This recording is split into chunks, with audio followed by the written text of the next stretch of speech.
Salut à tous, ici Benjamin Blanchard. Bienvenue sur ma chaîne où l'on explore ensemble le monde passionnant des technologies modernes. Si vous êtes intéressé par les dernières innovations et que vous voulez rester à jour sur ce qui change notre quotidien, pensez à vous abonner. Aujourd'hui, on va plonger dans un sujet incontournable des nouvelles tech. Prêts à découvrir? C'est parti. Bonjour à tous. Aujourd'hui, je vais aborder un sujet crucial qui touche à nos droits fondamentaux, la protection de nos données privées. Dans cette vidéo, nous allons explorer la récente décision qui somme Europol d'effacer les données des innocents. Je vais vous expliquer pourquoi cette question est si importante, comment elle impacte notre vie quotidienne et ce que cela signifie pour l'avenir de la vie privée en Europe. Restez avec moi pour comprendre les enjeux et les implications de cette affaire. Selon une analyse du gendarme européen de la vie privée, Europol conserverait de vastes quantités de données personnelles de personnes innocentes, allant à l'encontre des réglementations européennes. Accusée de surveillance de masse, l'agence a été sommée de purger les informations qui ne sont pas en lien avec des crimes. Europol est accusé de conserver de vastes quantités de données en dehors de tout cadre juridique et de dériver vers une agence d'espionnage comme la NSA.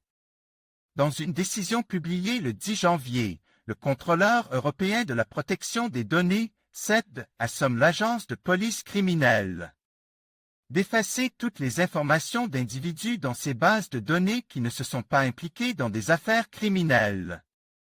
Selon The Guardian, l'agence détient plus de 4 pétaoctets de données en provenance des États, récoltées dans le cadre d'opérations de police ou encore les données personnelles de migrants. La base de données contiendrait des informations sur au moins 250 000 personnes. Bon nombre de celles-ci ne rentrent pas dans les catégories suspects, futurs criminels potentiels, contacts et associés, victimes, témoins et informateurs. Ainsi, de nombreux Européens innocents, non impliqués dans le moindre crime, pourraient être fichés sans le savoir. Une mine d'informations pour entraîner une IA. Outre une surveillance illégale des citoyens, les données retenues pourraient servir à entraîner une intelligence artificielle.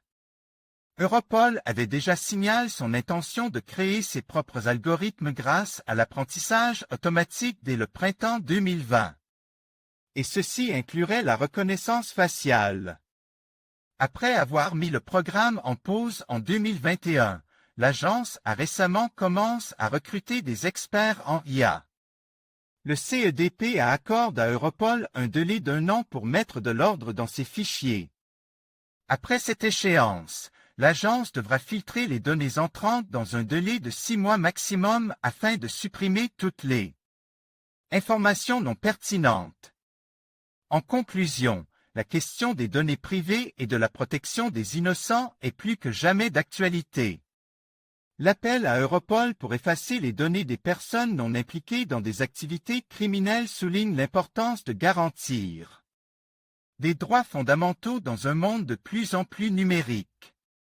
Il est essentiel que les institutions respectent ces principes pour préserver la confiance du public et assurer une justice équitable. La vigilance et la transparence doivent être au cœur de nos efforts pour protéger la vie privée de chacun. Merci de votre attention et à bientôt pour d'autres réflexions sur des sujets d'actualité.